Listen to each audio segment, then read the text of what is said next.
So our boy Genghis, it was estimated our boy Genghis had over 1,000 children in total, over 500 different concubines. I suppose it would be more appropriate to call him our father than maybe our brother. My dude was pumping out children left, right, and center. No doubting the Khan's fertility and vigor. The reason I tell you this is because one of the Khan's favorite supplementations was Cistanche, a parasitic plant that had been used in Chinese medicine for centuries and centuries.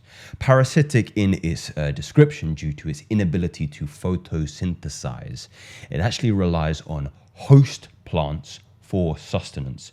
Not that in any way resembles a tapeworm or your ex-wife, for example. Hailed for its value in fertility, virility, and overall sexual expression. So it's been aptly coined the Stalk Enlarger, your beanstalk. If you're watching this with aspirations in the aforementioned benefits, continent domination, and to secure your bloodline, then listen close. A caveat though, 500 concubines may seem like an inviting idea, but I would be remiss if I didn't warn you against. I don't even like the idea of one baby mama. No offense to those of you that do, or multiple. So mitigation of erectile dysfunction, testosterone and androgen sensitivity has all seen clinical merit through some of the variations of Cistanche, including Deseticola and Tuberlosa. Now, I have come to understand the function of these plants as the progenitors of Steriodogenesis, which sounds pretty cool to be transparent with you. The word describes the process of producing high-level steroid hormones from cholesterol, which is why supplementing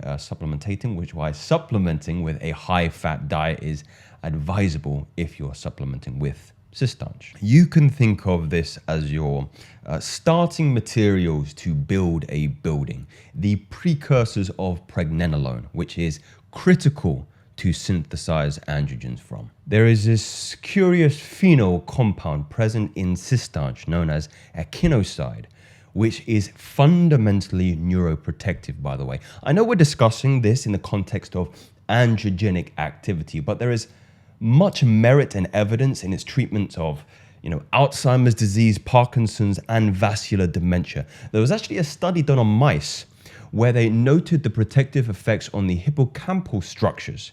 Could this be a factor in a multifactorial equation of Genghis Khan's domination, considered one of the most tactically ruthless military leaders of all time? I mean, you're talking about a man, right, who established the largest contiguous land empire in history, stretching from the Pacific Ocean to Eastern Europe. Complete and utter domination. I mean, to be honest, he's only lucky that child support wasn't really a thing back then, because that would have been his undoing. Anyway, considering masculine gene expression, this phenol restores testosterone synthesis pathways in the Leydig cells by improving the expression of proteins like STAR, CP11A1, and other proteins that I'll probably list on the side here. Now, this might sound like a foreign language to you. In fact, most of the time it does for me.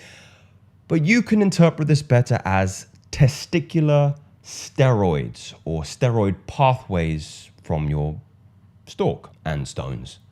So let's talk about the measurable benefits of supplementation with Cistanche. Number one, maintenance of normal physiological levels of serum testosterone, especially in the case of exercise-induced testosterone reduction. Number two, extracts of Cistanche improve testosterone synthesis in diabetic rats by regulating their testicular steriodogenesis.